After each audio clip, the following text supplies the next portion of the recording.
So let's jump into you rich men.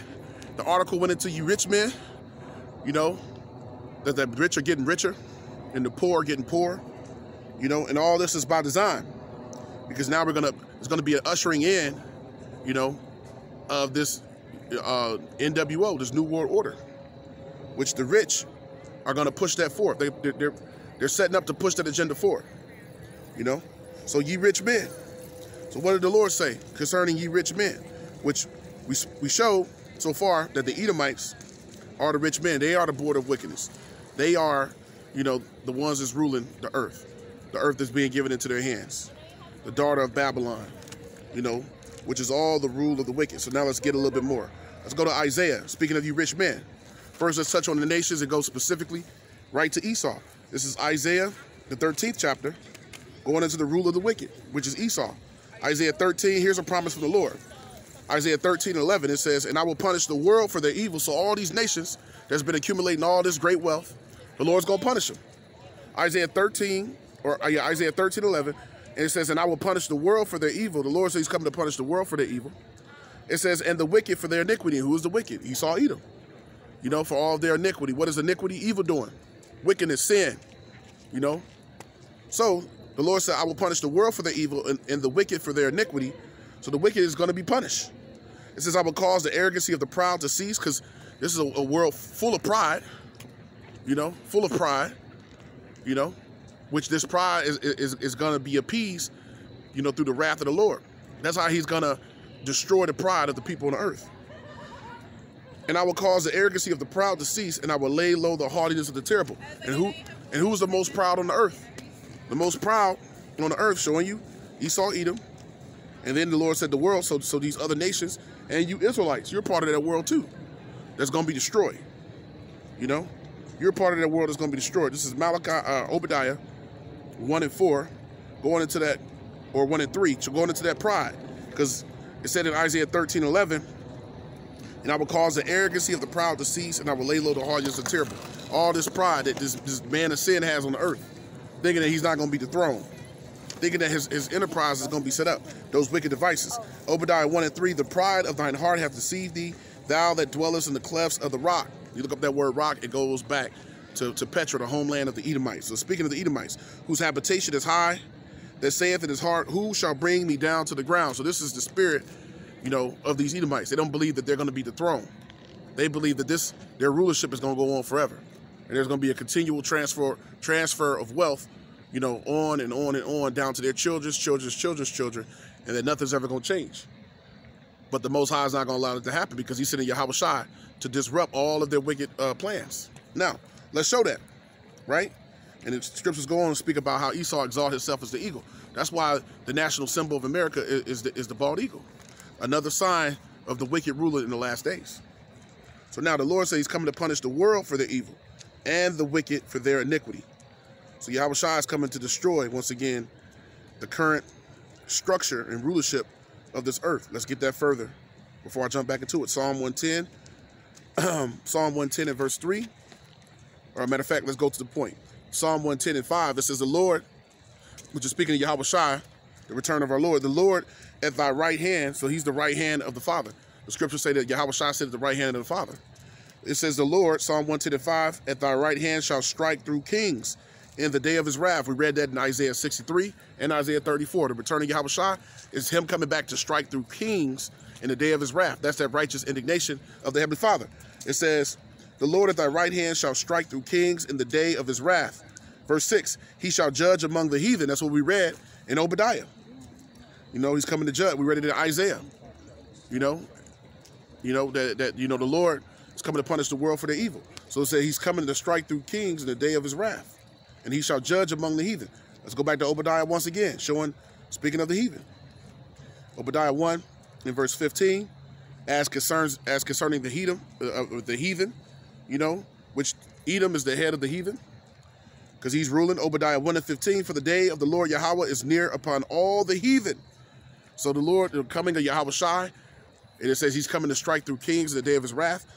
It says, for the day of the Lord Yahweh, you know, Ba'ashem Yahweh Shai, is near upon all the heathen. So all the heathen, are about to go into subjection, meaning under the rule of Israel, It says, as thou hast done, it shall be done unto thee. So you're going to go into slavery because the children of Israel went into slavery. See, that's righteous recompense. The scriptures say it's a righteous thing to recompense tribulation to those that trouble you. So this is going to be a righteous thing. It's going to be done in the eyes of the Most High. It says, thy reward shall be upon thine own head. So everything that's been done is going to be double, once again, pertaining to the scriptures. And that's also found in the book of Lamentations. So now, let's go back. Psalm 110 and verse 5 again. The Lord at thy right hand shall strike through kings in the day of his wrath. He shall judge among the heathen. So he's coming to judge the heathen. He shall fill the places with the dead body. So Yahushua is not coming to be friends. Yahushua is not coming to unite the world together, to all be one. You know, Yahushua is not coming in that Tower of Babel spirit. You know, that Canaanite spirit. He's not coming in that spirit now that America's adopted, which is one of the reasons why it's called Babylon the Great, the land of confusion. You know, because this land is in great confusion and disarray and a lack of morals and ethics. You know, this is a land that's been given over to nothing but wickedness. He shall judge among the heathen. He shall fill the places with the dead bodies. So he's coming to put a lot of people to death. He said he's coming to punish the world for their evil and the wicked for their iniquity. He shall wound their heads over many countries. The Lord is coming to take the rulership of these nations that's gathered all this wealth that we read about. He shall drink of the brook and the way thereof. He shall lift up the head. So Yahushua is going to be by himself alone. That's why I said, you know, going back to what we read earlier in Isaiah 63, the Lord said he looked and none was with him. He's going to lift up the head alone. He's going to be the head. You know, no one's going to be able, you know, to usurp authority over the rule, you know, of Yahushua's government that's going to be set up on the earth. So now, let's continue on to get that. Let's go back. And let's get another precept. So now, as we continue on, ye rich men, right?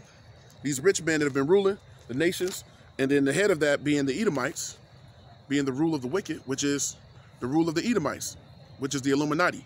When you read in Isaiah the 14th chapter, you know, it speaks about that. It speaks about Satan falling from heaven. That's the rule of the wicked. The Lord said he saw the wicked, you know, fall, you know, to the earth like lightning.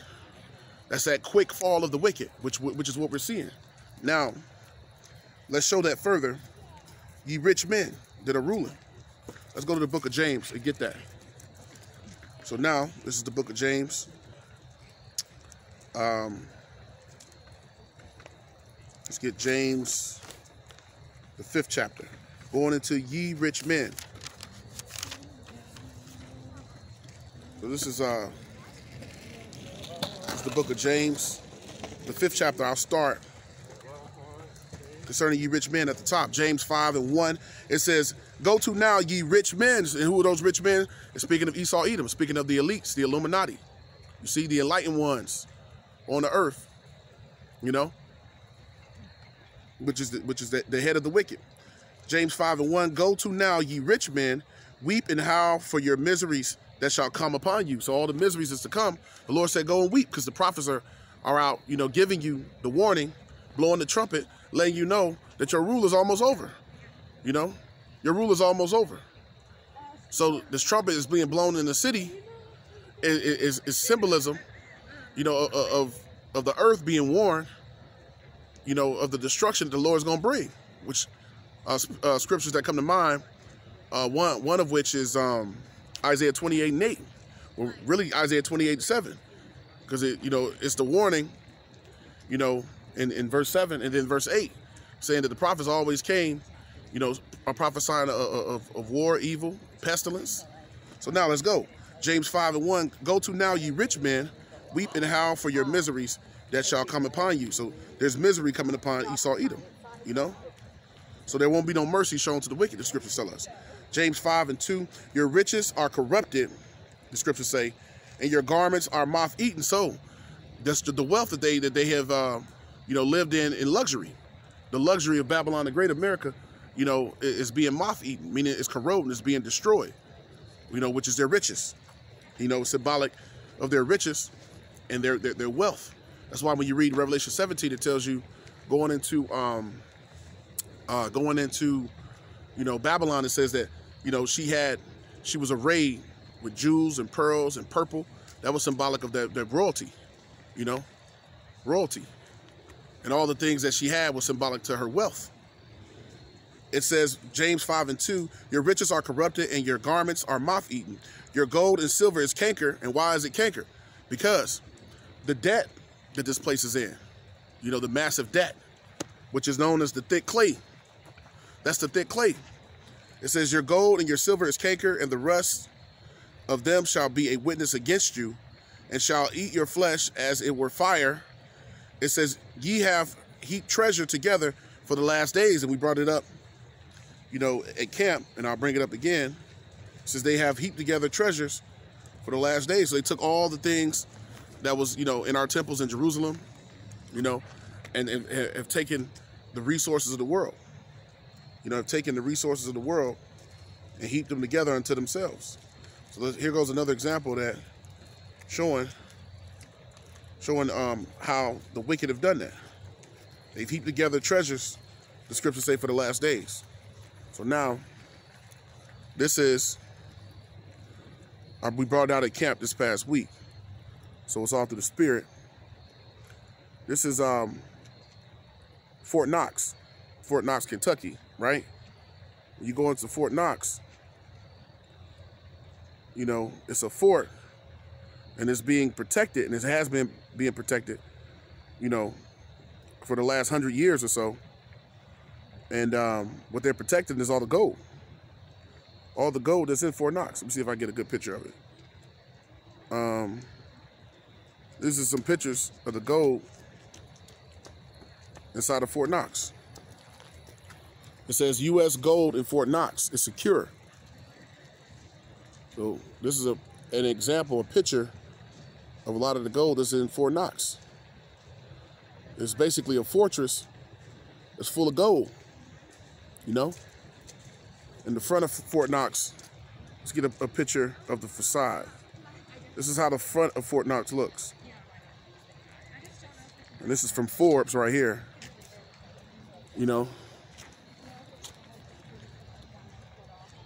This is how it looks inside of, this is the front of Fort Knox.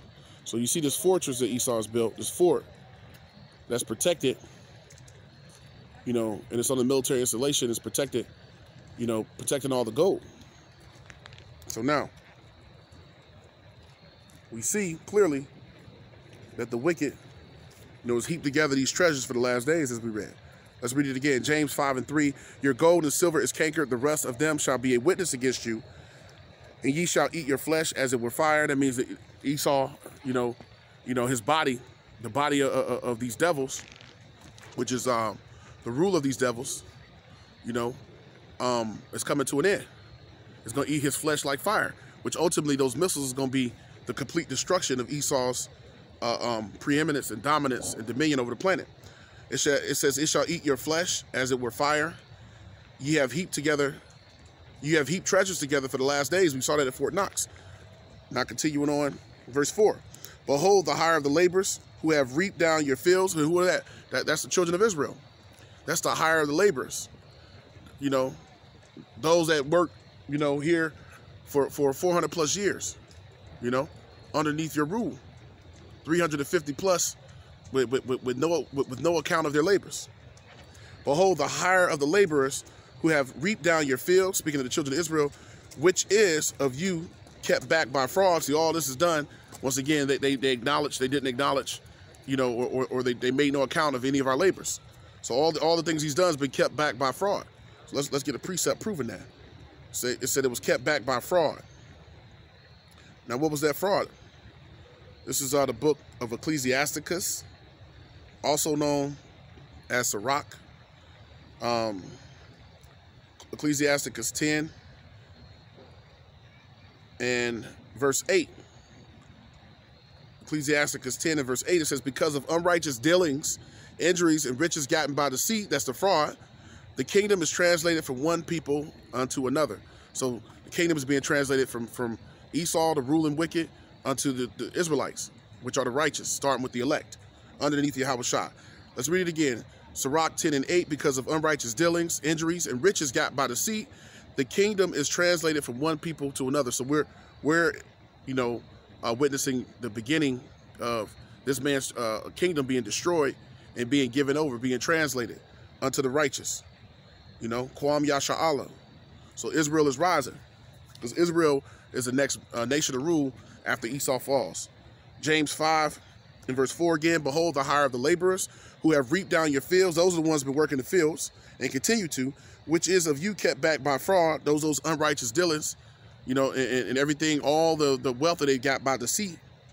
It says, it's kept back by fraud, crieth, and the cries of them which have reaped are entered into the ears of the Lord of Sabbath oaths, so the Lord of armies. You see? So the Lord of Sabbath oaths, which is Yahweh Shem Yahushua, the Lord is hearing the cries of the righteous through the elect today.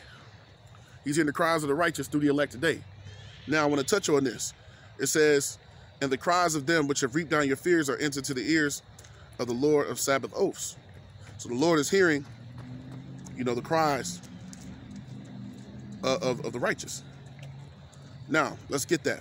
This is the book of Luke 18 and verse 7, and it reads, and shall not the Most High avenge his own elect? So those are the cries that's being heard, you know, which are our prayers, you know, our labors, and all that we're doing, pushing forth this truth, you know, changing our ways, coming back to serving the Lord in spirit and in truth, making our bodies live in sacrifice, and coming back to our power. Yahweh Shem Yahushua is not going or not being unseen, or all of our cries are not on deaf ears. Here's the proof. Luke 18 and 7, and shall not the Most High avenge his own elect? The Lord is coming to avenge the elect, not the 2/3. So 2/3 of our people are going to be cut off and die, because the Lord is not coming back to avenge them, because they have not returned unto him. It says, his own elect, which cry day and night unto him. The elect are doing that. Through what? Doing the work, praying, prophesying. All this is all symbolic to us crying back out to the Lord, and also hastening his coming. It says, which cry day and night unto him, though he bear long with them, though it seems like it's taking a long time, because it tells you in Habakkuk, though it tarry, wait for it. It will not tarry, it will surely come to pass. At the end, it will speak and not lie. Continuing on. Verse 8, these are words of Yahweh Shai. I tell you that he will avenge them speedily, so the coming of the Lord is speedily. That's why the Lord said, behold, I come quickly. I tell you that he will avenge them speedily. Yahweh Shai is coming to avenge, you know, the elect, that righteous blood. Nevertheless, when the Son of Man cometh, shall he find faith on the earth? It's going to be so few men that are going to believe, you know, on the earth, especially, you know, and speaking more specifically to the children of Israel. 1/3 is going to be a very small number in comparison to the rest of the 2/3, and then all the people on the earth, you know. So that faith is going to be hard to find faith on the earth, meaning there's going to be so few believers compared to the masses of people that it's going to seem like the Lord's going to destroy everybody and everything. Now, let's go back. James 5, and we read verse 3, we read verse 4. Let's read it again. James 5 and 4, it says, behold the hire of the laborers who have reaped down your fields, which is of you, kept back by fraud, crieth, and the cries of them which have reaped are entered into the ears of the Lord of Sabbath oaths, so the Lord of armies. So, you know, Yahweh Shai, Yahweh Shem Yahushua is hearing the cries, and Yahweh Shai is on the way. So now let's also get into, you know, those that have been in the fields, you know. Let's get to those that have reaped down those fields. See if I can find that real quick. All right, this is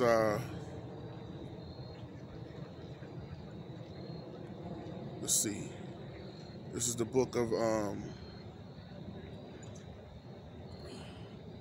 let's go Amos. It's either Amos 8 or the 9th chapter.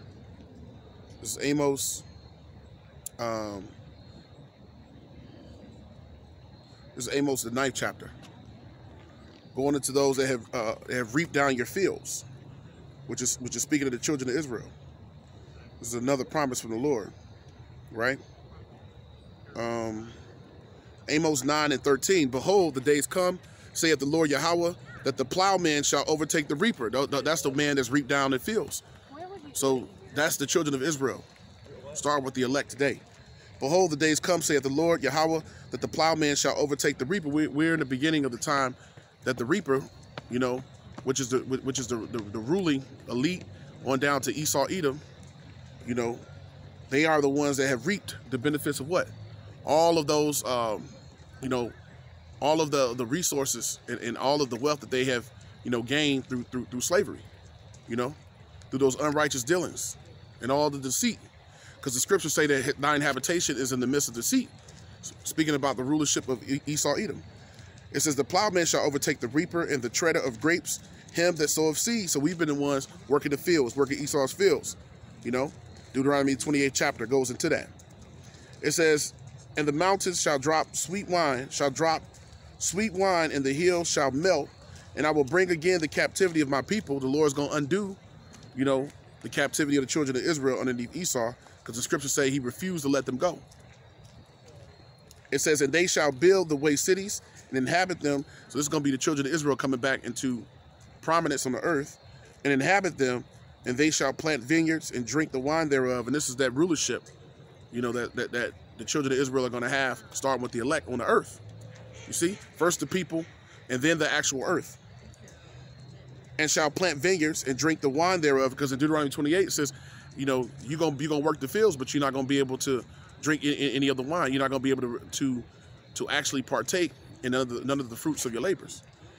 It says, and drink the wine thereof, and they shall also make gardens and eat the fruit of them. Speaking of the working in the fields, you know, and not reaping the benefits from you know, actually creating everything, actually being in servitude, being in slavery, hardcore bondage, right? Verse 15, and I will plant them upon their land. That's the kingdom of heaven, and we're going to be put back in our righteous land, which is Israel. And they shall no more be pulled out of their land, which I have given them. We're no longer going to be overtaken by anyone. You know, no one's going to dethrone the rule of Yahweh Shai and the elect underneath Yahweh Shai. Saith the Lord Yahweh thy power. So that's the rulership that's coming back to the earth, which you rich men, you know, are going to howl, as it said, going back to the book of James. Let's see if I can go back there. So this is back in James. This is James. James 5 and verse 5. It says, ye have lived in pleasure on the earth. The Edomites have lived in pleasure, which is a great example of that, is getting into Lazarus. You know, Luke, the 16th chapter, Lazarus and the rich man. The rich man, you know, is symbolic of Esau in that parable. And Lazarus is symbolic to who? You know, Israel. You know, because when you look up Lazarus' name, it means one who God helps, if I remember correctly. And the one who the Lord is coming to help or to come give salvation to is not who's ruling, but to him who's been oppressed, which is you Negroes, Latinos, Native Americans, the elect. James 5 and 5, ye have lived in pleasure on the earth. This man has lived in great wealth and pleasure. He's controlled the earth. You see, the earth has been given into the hand of the wicked. Ye have lived in pleasure on the earth and have been wanton. Everything you wanted to do, you've done it. And it says you have been wanton. Perfect example of this man being wanton is found right here in the book of Micah. Micah 2 and 2 says you've lived in pleasure on the earth and you've been wanton. Meaning everything he's wanted to do, he's done it. No one has been able to stop Esau from ruling, you know. And here's how we know. Micah 2, we'll start at verse 1. The point is in 2. Woe to them that devise iniquity, speaking of Esau, Edom, and work evil upon their beds when the morning is light. And this is all of their think tanks, all of their, secret meetings, the secret council, you know, to keep Israel down, to continue to reign and prosper and rule on the earth, you know, and to continue to oppress the people of the Most High. All the things they do to try to suppress the truth, you know, all of the wickedness that they do as a whole. Woe to them, Micah 2 and 1, that devise iniquity and work evil upon their beds. When the morning is light, they practice it because it is in the power of their hand, because they got the power to do it and no one can stop them. Because the scriptures tell you in 2 Thessalonians, the 2nd chapter, only he who now letteth will let till he be taken out of the way. The Lord is allowing Esau to do the things he's doing to fulfill prophecy. So the Most High is the one that has to take him out of power. Verse 2, and they covet fields, speaking of the Edomites, this is when it said that they are wanton. And they covet fields and they take them by violence, meaning wanton, meaning, you know, everywhere they look to their right or their left, it's having an evil, lustful eye, being wanton, you know. They just do whatever they want to do. It's in the power of their hand. And they covet fields and take them by violence. They come and destroy whole nations, take over all the resources of all these continents around the earth. They covet fields and take them by violence, and houses and take them away. So they oppress a man in his house, even a man in his heritage. They take away the heritage and the dwelling places. They came and did that here in the Americas. Perfect example, the best example of what they did to the children of Israel, starting with you so-called Latinos and Native Americans, and then bringing Judah, Benjamin, Levi, you Negroes, West Indians, and Haitians over here to serve in servitude with the rest of the tribes. That's the perfect example. Let's go back. James 5, in verse 5, ye have lived in pleasure. Esau has lived in pleasure on the earth. It says, and have been wanton. Ye have nourished your hearts as in the day of a slaughter. You just went and took over and slaughtered everybody that you came in contact with. Everything that you wanted, you was given, the dew of the earth, the dew of heaven, the dew of heaven, and the fatness of the earth. Going back to Isaac, giving that blessing to Esau. So that's rulership. That's dominion. By the sword. You're going to live by the sword. That's your military, your advanced technology. Ye have lived in pleasure on the earth, and have been wanton. Ye have nourished your hearts as in the day of slaughter. Ye have condemned and killed the just. The just is who? The children of Israel. It says, and he doth not resist you. There's nothing that Jay could do to stop you. It says, be patient, therefore, brethren, unto the coming of the Lord. So we're supposed to be patient, the elect. It says, behold, the husbandman waiteth for the precious fruit of the earth, children of Israel, and have long patience for it, until he receive the early and the latter rain. Verse 8, be also patient. It says, establish your hearts, for the coming of the Lord draweth nigh. So the coming of Yahushua is drawing near. Let's continue to go into that. Speaking of these rich men, the coming of the Lord is drawing near, right? So ye rich men. And who are these rich men? It's speaking about the Edomites. So let's get James, the 2nd chapter. This is James. We went from James 5. Let's go to James 2. This is James, the 2nd chapter. So this is James 2. Starting at, let's pick up at verse 1. Salakia. Let's start at verse 5. James 2, we'll read verse 5. Start at verse 5. This is James 2. In verse 5, it says, hearken, my beloved brethren, speaking of the believers, the elect, the Bakarim in the Hebrew, have not the Most High chosen the poor of this world, it says, rich in faith and heirs of the kingdom, which he hath promised to them that love him. So the Lord has promised that those heirs, which is those joint heirs with Yahushua, will come to those that love him and those that he loved. The scriptures tell you that in Proverbs, the 8th chapter, the Lord loveth them that loveth him, and the elect are the only ones that truly love the Lord. James 2 and 5, hearken, my beloved brethren, have not the Most High chosen the poor of this world, but it says, but rich in faith. That's the elect, the believers. And we're seeing the faith of the elect, is flourishing in these last days. Faith is flourishing.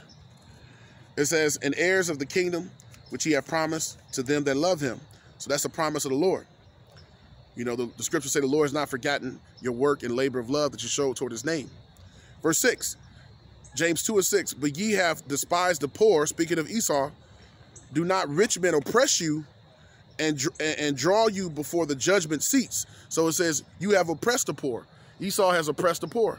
The reaper, the treader of grapes, the reaper of the fields, the hire of the laborers, which is the children of Israel. Hey, that's showing the oppression, of you Jakes. So let's show that. Let's get a precept going into that. It says, do not rich men oppress you. Let's see if I can get that real quick. And that rich man is, once again, speaking of Esau, Edom, he is that rich man that has been oppressing the children of Israel. Let's get that. Proverbs. Let's get that in the book of Proverbs. This is the book of Proverbs. Speaking of that rich man that oppress you. Proverbs 22 and verse 7. It says, the rich ruleth over the poor, and the borrower is servant to the lender. So we are servant. We are in subjection underneath this man and his system. That's why it tells you in Deuteronomy 28 and 48 that he will put a yoke of iron around your neck, and you will serve him in want of all things. Food, shelter, clothing. It says all things. If you want to, you want water, you got to go to pay the waterman. If you want heat in your house, you got to go to, to pay those, pay the Edomites who are running all the energy companies. This is the rich man that's oppressing you. Once again, Proverbs 22 and 7, the rich ruleth over the poor, and the borrower is servant to the lender. So you Jakes are servant to Esau. You know, you are a servant to the lender. He's the one that lends. To buy your house, you had to go to what? You had to go to Esau and apply for a loan, and he had to give you the loan. You know, so the borrower is always going to be servant to the lender in this man's system. You're never going to, you know, eclipse him or be equal to him like our people want to be. Well, why would you want to be equal to him when the Lord promised you to rule over him? You know? All right. So now, that's one precept. So that's going into the fact that these rich men, you know, the scripture said, don't rich man oppress you and rule over you, right? So now let's see if we can get another precept going into that, you know? Let's see. Let's get Sirach 13. This is the book of Ecclesiasticus, or Sirach, also known as Sirach or Ecclesiasticus 13. See if I can get another one. This is Sirach 13. Salakia. Sirach 13 and 20. This is the book of Sirach 13 and verse 20, and it reads, as the proud hate humility, so doth the rich abhor the poor. So these Edomites, the rich that's ruling, they abhor you, they hate you. That's why they put you into hardcore slavery. You remain there. Not because they love you. Friends don't put friends into slavery. Friends don't buck break friends. You know, friends don't throw their friends' children to alligators and sell their sons and daughters into slavery.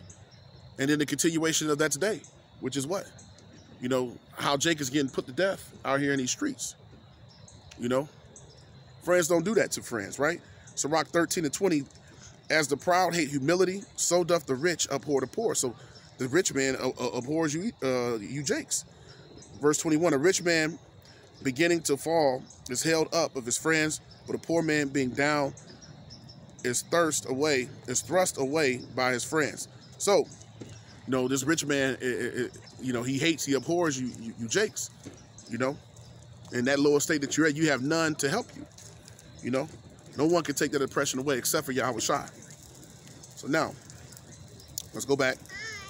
Hey, this is James 2 and verse 6. It says, but ye have despised the poor. See, it says that they abhor, they hate the poor. But ye have despised the poor. Do not rich men oppress you. And the Lord speaking to you, children of Israel. Don't rich men oppress you? Aren't you oppressed by the rich? You know? And draw you before the judgment seats. See, they're the ones that pull you into the courts and persecute you, so on and so forth. You know, through their throne of iniquity, their rulership of wickedness. You know, their so-called it's the injustice system, their so-called justice system. You know, which they wickedly, you know, bring forth unrighteous judgments. You know, you're 4 times, you're at risk of 4 times greater penalty for the same crimes as Edomites, showing you these are the men that bring you before the judgment seats, right? Verse 7, do not they blaspheme that worthy name by which ye are called? And what's that worthy name by which you are called? It's Israel. They blaspheme that. They call you everything else but that. They call you by bywords and proverbs. You see? They don't call you by that righteous name. It says, verse 7, James 2 and 7, do not they blaspheme that holy name by which ye are called? You know? And what is that holy name? Let's get a precept going into that. Hosea 1 and verse 10, it says, yet the number of the children of Israel shall be as the sand of the sea, which cannot be measured nor numbered. And it shall come to pass that in the place where it was said unto them, ye are not my people, which is right here in America, Babylon the Great, there it shall be said unto them, ye are the sons of the living power. So now we're hearing the true story. The true story is that we are the Israelites. We are the people of God. You see? And these Edomites are the wicked, you know, that is going into subjection. They are the wicked that's going into slavery. So in this same place, America, we was called niggers, colored, black, African Americans, spicks, tomahawks, you know, all these bywords and proverbs, you know, wetbacks, all of our people being called by all these derogatory terms, which are, once again, bywords and proverbs. At this same place, now we're being called the sons of the living power, because these Edomites are now seeing Whether or not they accept it or not doesn't matter. Now they're seeing and understanding that those are truly the people of God because the prophecies are coming to pass. So now it says, in the place where it was said that you shall not be my people, there is going to be said that you are going to be the children of living power. We're seeing that now, right? So now, we got that in James. Let's see if we can get another precept or two and close it out. Going into ye rich men, right? So, yeah, I got another one. Let's get Sirach. Well, let's get Ecclesiastes. Ecclesiastes 10 and 6. Going into the rich man and going into the poor, which is you Israelites.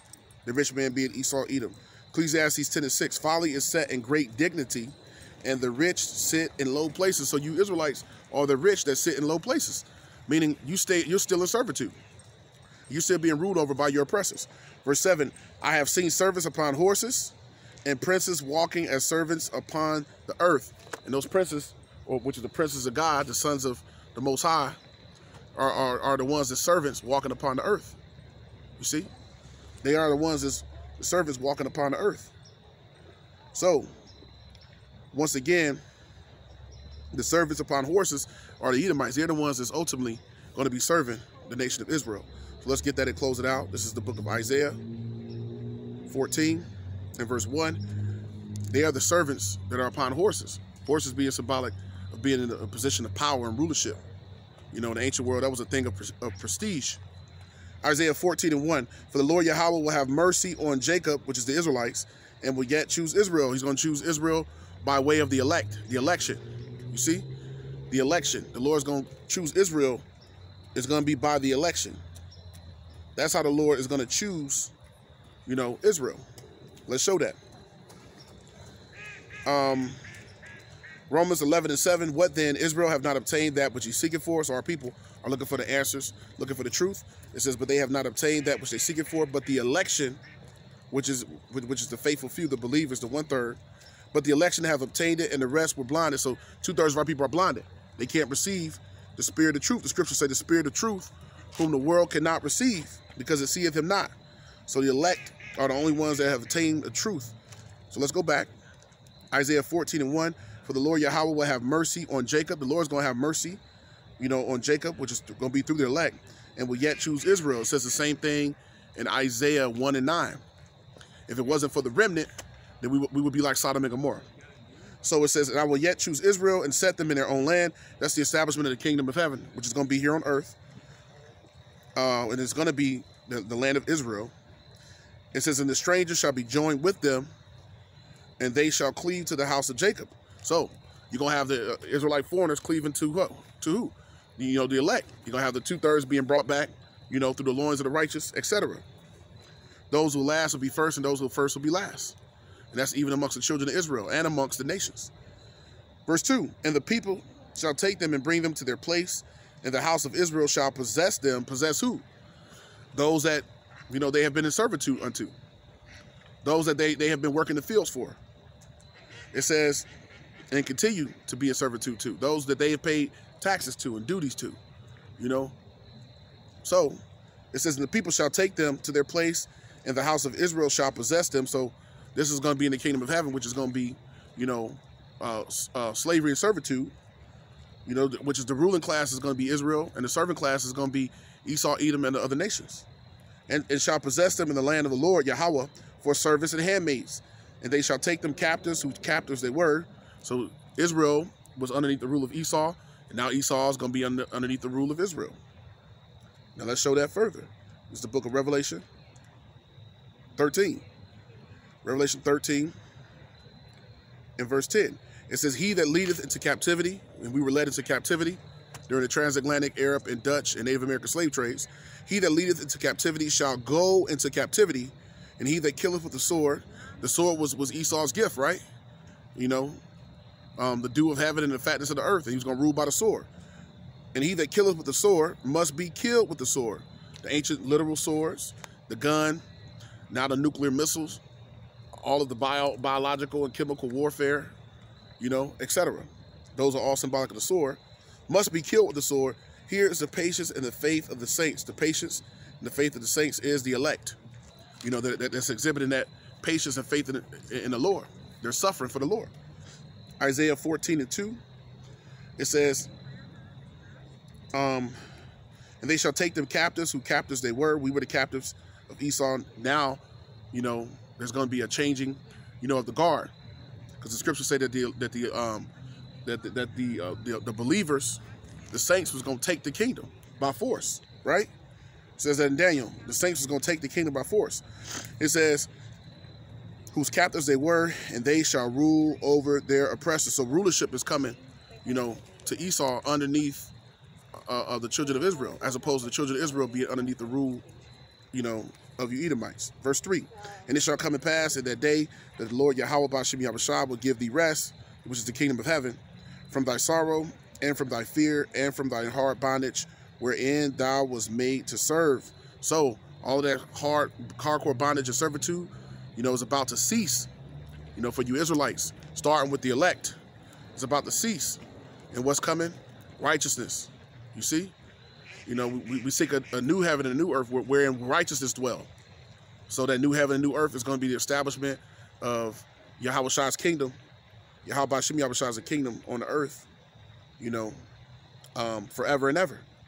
And let's get another precept. Isaiah 9 and verse 6. For unto us a child is born, speaking to Yahweh, unto us a son is given, and the government shall be upon his shoulders, and his name shall be called Wonderful, Counselor, the Mighty Power, the Everlasting Father, the Prince of Peace, which are titles for Yahweh, the Most High. Of the increase of his government and peace, there shall be no end. So we know that the people that's over there in the land, the Ish people, they cannot, you know, nor ever were or could lay claim to being the true people. Because if they were, there would be peace on the earth. It says, of the increase of his government, speaking when Yahweh establishes this on the earth, and peace there shall be no end upon the throne of David. That's the house of David, Habayah Madabada, the house of David, which is going to rule underneath Yahweh and under King David. Upon the house of David and upon his kingdom, to order it. It's going to be ordered in our kingdom, to establish it with judgment, righteous judgment, with justice. It says from henceforth, even forever. So we're going to be following the law, statutes, and commandments. That's the only righteous order and justice. It says, the zeal of the Lord Yahweh will perform this. So this is going to be the will of the Most High Yahweh Ba'ashem Yahushua that's going to actually allow this to happen. So Yahweh is coming to establish order and righteous justice on the earth. That's what our Lord is coming to do. We read in the scriptures. We read about that in various places. And then, you know, when you read about that, all of that is to establish order and justice on the planet. Let's get one more through the Spirit. Close it out. Luke 1. Let's show that. Luke 1 in verse, I'll start at verse 68. Luke 1 and 68. Blessed be the Lord, power of Israel. See, and the Most High is the God of Israel. Blessed be the Lord, power of Israel, for he hath visited and redeemed his people. So Yahweh came, he visited, and he brought his people back. You see? And he left the Comforter, which is the Holy Spirit, in the last days before his return.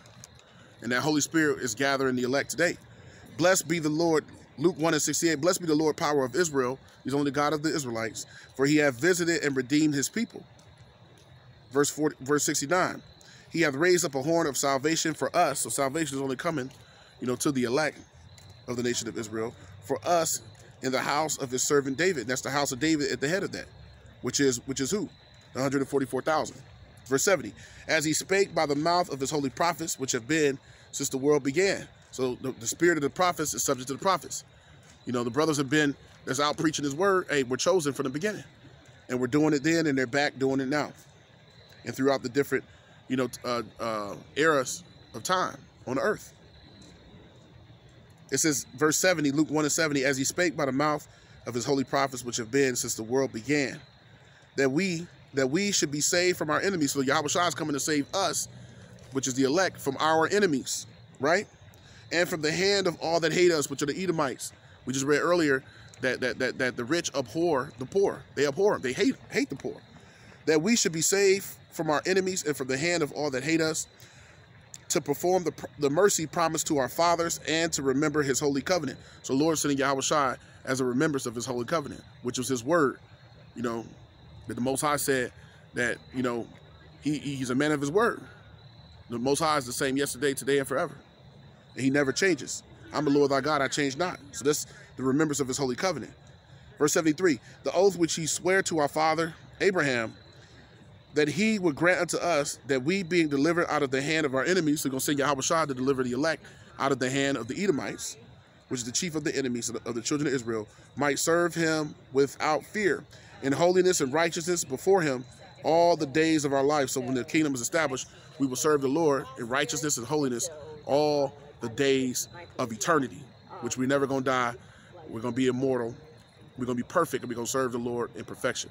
So with that, I hope that was edifying, you know, to the hopeful elect. Barakateh Yahweh, Barakateh Yahushai, Barakateh Yahweh, Ba'ashem Yahushai, Ba'ashem Rakak Wadash, double honor. As always, Tamyah to the elders and apostles of Great Millstone, who are the true teachers of Israel today. Peace, love, blessings, and salutations to the hopeful elect. Habayath Madabadada, house of David. The brothers laboring day in and day out, helping seal the elect of the nation of Israel, and laboring and giving all diligence to make their calling of election sure, making their bodies a living sacrifice, you know. And also to the Akim and Agwathium, the brothers and sisters who also listen and believe on the gospel of Yahweh B'Shem Yahushai. To you I say shalom as well. So shalom to the hopeful elect.